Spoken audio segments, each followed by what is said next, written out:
According to a study, 77% of recruiters want your resume to look like this. Tweaking, not twerking. If you're submitting hundreds of applications but can't seem to get a call back or an interview, chances are your resume is probably not as good as you think it is. I'm gonna show you guys a 10 out of 10 resume and we're gonna talk about it. What's up, Financial Hawks? So in today's video, we're gonna be looking over resumes on TikTok, getting a idea of potential good ones, but we're actually going to see if these are actually good or not. I'll be going over like my, I guess, resume style during this as well that I know works now, and we'll compare if we're kind of seeing something similar. Let's get into it. This is a 10 out of 10 resume on my most popular resume template. This has gotten jobs for hundreds of people. I'm going to explain how to use it so you can make your resume a 10 out of 10 too. First, under the name, we add 2 professional titles, so we give ourselves a nice strong brand right up front. Then a short but effective professional summary to describe our professional skills and values. We hit them with a couple career highlights here. This will get them excited. Some more keywords here to help with the ATS scanners. And then our professional experience, we list everything they needed. Company name, location, job title, dates including months, and if I do say so myself, some truly incredible bullet points, full of lots of numbers and impressive details. To access this template and build your own 10 out of 10 resume, check out the resume templates and bundles in my box. Alright, so the first video, I actually don't recommend this. I don't recommend this resume style. And the main thing is, he kind of talks about it actually. He talks about like the keywords. However, like keywords being ATS compliant. However, the resume format is not ATS format. The words on the right side looks good, but all the stuff on the left side, you don't need the columns. Apparently, because like my first resume had like columns like that, and I did not get any type of response. Now, I guess it also too depends on what type of like career or type of field you're kind of going into. Mine was tech, so it definitely didn't work. Maybe if you're going for like maybe cooking or maybe something like that, or maybe like fast food, maybe like they may not have as high, I guess, strict ATS system, but I feel like I know for tech for sure I wouldn't recommend that. And a lot of other fields too, I really wouldn't recommend that. Any field that like it's hard to get a job right now, I definitely wouldn't recommend this. I would take out that whole second column, put everything in just one like column, or just one thing. Don't have like split up, because apparently too, when you're putting your resume in and their I guess the system, the computers or whatnot are like parsing this out like to their own system, it can get confused with the columns. So some things in that column may not actually parse correctly, and that can make or break you into getting that job. So yeah, I definitely would not recommend this for most people, but I definitely want to hear you guys' thoughts on this too. Do you have a resume like this, and was it working for you a lot? And if so, what field was this in? Because I'm definitely intrigued. Maybe if you have experience, it's different, because the original reason I had a resume like this was because somebody who I was following had a ton of experience already. I didn't put that into my calculation when I copied it. But I was like, okay, cool, he's using this and he has experience and he has, it's good for him. But he already has like a tons of experience already, and he was getting a lot of his jobs through networking on top of that. So he just had this there like here, but he was getting the job through networking and already having a ton of experience in the field. Everybody constantly hitting him up, recruiters and whatnot. So yeah, that's night and day difference from somebody like myself who didn't have that experience. And I'm pretty sure a lot of you guys watching this video are more like me, don't have a ton of experience versus having 5, 6, 10 year plus experience. It's a totally different ball game right there. This is the exact resume template that helped me get my current job at Google. On the header should be your name. I'm using 22-point font in Times New Roman. Then I included my city, state, contact information, so email and phone number. No need to include your full address on here, so this should be sufficient. You can also add your LinkedIn or any portfolio links you have. The next section is education, so make sure to include your school and your major. I say if your GPA is above a 3.5, include that. If you're a current student or recent grad, I would recommend putting your education at the top of the resume, but if you have some work experience, you can move it to the bottom. Now for the main part of the resume, which is work experience, and you can also include extracurriculars if you're still in school. I think this part is the easiest to mess up on because a lot of people will just list off their job responsibilities, but companies want to see the direct impact you made on an organization. The easiest way to do this is by using the XYZ formula, so here's an example. Let's say you are a barista and your resume bullet is serve coffee to customers. This does cover the basic task of what you did, but doesn't provide the reader with any other details of the impact on customers, the business, etc. So I used ChatGPT to rewrite my resume bullet, and this looks much better. The last section is skills and interests. This section is great for showing parts of yourself that didn't make it into the experiences section. I would recommend adding an interest section to your resume because it shows your personality and also makes for rapport and conversation with an interviewer. I have a free template of this in my profile. If this helped you, be sure to like and follow for more career content. All right, this resume style I definitely like. I've actually created a resume or a couple resumes that follow that template, and I have actually got pretty good results from that. My main one that I'm using is slightly different than that. It doesn't have like all the lines and some other things, but it's very similar to that. I like that style a lot, and that one is definitely more ATS compliant versus the other one with the separate columns on the side.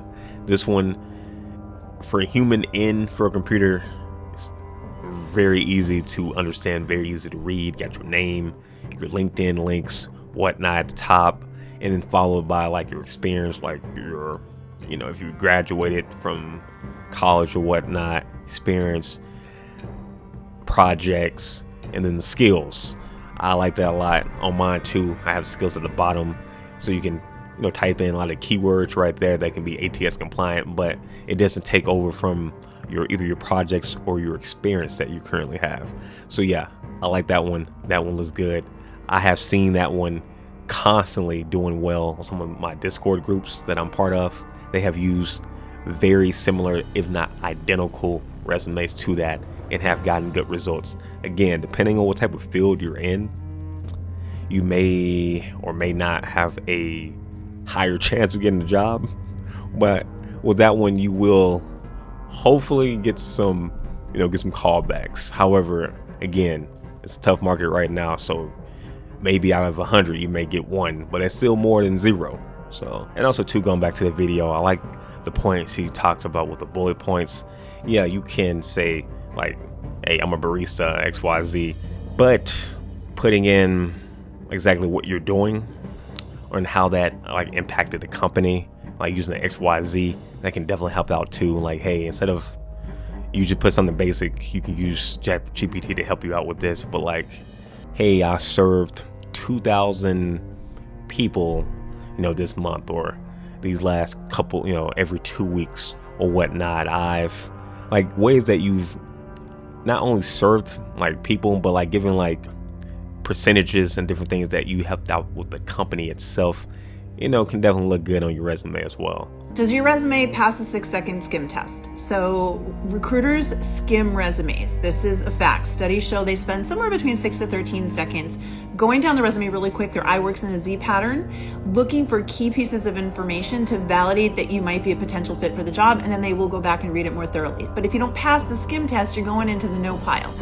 So these days it's really important that your resume be laid out in a certain way, as well as have certain pieces of content in order for them to quickly skim it and go, oh, check, check, check, check, check. This person has the basic things I was told to look for. Let me go back and look at them more thoroughly. And I know this because I've been testing this for many years. My team and I are job search coaches. In fact, we built a resume template and tutorial that 74% of recruiters that we showed it to prefer for this exact reason. So here's what I did, and I've never done this before. The 12-minute video that walks you visually step by step through what you need to do to have the ultimate 6-second resume, I've created that for you, and you can opt in for it for free to watch it instantly. If you go to the link in my bio, you got to put your email address in because I got to know where to send it, okay? But then you will get it, and in 12 minutes, you will watch me break down all of the pieces of how you update your resume. And here's the best part. If you love the video, and you would then like our job search coaches to review your resume and give you the templates and all the other things that you can do to optimize your resume. All right, now this one, the 6-second skim test. Yeah, I've been hearing this a lot. And you see YouTube videos with like recruiters, kind of how they skim your resume. It says like in a Z pattern. So, it's something to think about too. But if you follow the second interview or a second, resume style, you should be able to pass this at least a lot of times, depending on, again, what you have there or what type of information you have there. So a great example is I may leave this in the comments if I remember, but it was like a YouTube video. There are probably several of these, but it was one I was watching where the guy had like fake info, but he had like big companies. He had like Google on his resume, Facebook, all like the big FANG companies, for example. And underneath it, he had pretty much like bull crap. He was just making up stuff. Had a wild first name and last name on there, but he had like the big names on there. So when he had his recruiter friends look at the resumes that he had anonymously or whatnot, when they were going through it, like they only saw, like they did the 6-second test and they're seeing these big names, Google, Facebook, etc. So they were like, yeah, this is like applying. I would definitely ask them for an interview, even though all the bullet points and all the other stuff was garbage. So yeah, being able to have those big marks can definitely look good. So I guess that's a pro of working for like a big company that's known, or like a FANG company if you're in tech. That can definitely help you out on your resume. However, if you don't have that, maybe you can have very cool like projects that can engage people. That helped me out a lot. I didn't have all of these like big, obviously tech companies trying to get into the security side of things. However, I did have pretty cool projects that I felt helped out a lot in internships where I was able to use big and cool bullet points that I felt helped me with, getting callbacks from interviewers and whatnot.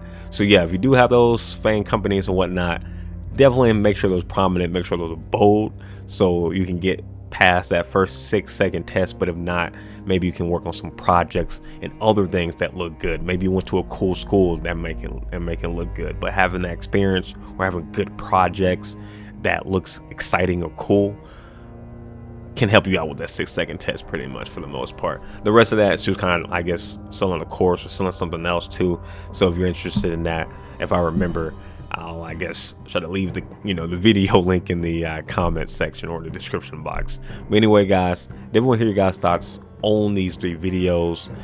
Or do you follow any of these templates? Do you got any other good templates that you would recommend for other people? Definitely intrigued. I will be having to show my resume soon, so you guys can kind of see that. So you guys can kind of, I guess, compare yours to that one and see if it will work out for you. But I'll see you guys in the next one.